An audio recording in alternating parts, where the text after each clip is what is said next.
नमस्कार मित्रांनो, स्वागत आहे तुमचं आपल्या कृषी अपडेट यूट्यूब चॅनलवरती. राज्यातील आज काही परिसरामध्ये मुसळधार पावसाचा इशारा हवामान खात्याने दिलेला आहे. हे कोणत्या परिसरामध्ये पावसाचा अंदाज असणार, संपूर्ण माहिती पाहूयात आपण.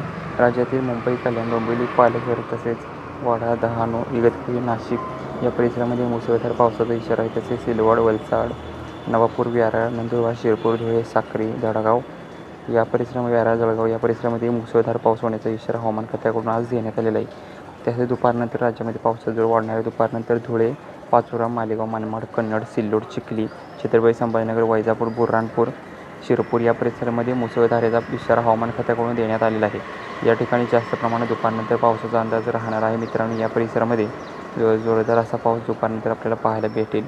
त्याचबरोबर विदर्भातील गोंदिया असेल, चंद्रपूर या परिसरामध्येही दुपारनंतर जोरदार पाऊस होण्याचा इशारा एकंदरीत हवामान खात्याने आजसाठी दिलेला आहे. लातूर, सोलापूर, नांदेड असेल, सातारा, सांगली, कराड, वडूज, विटा या परिसरामध्येही दुपारनंतर मुसळधार पावसाचा इशारा हवामान खात्याकडून आज देण्यात आलेला आहे. यापुढील अंदाज पाहण्यासाठी चॅनलला सबस्क्राईब करा. धन्यवाद.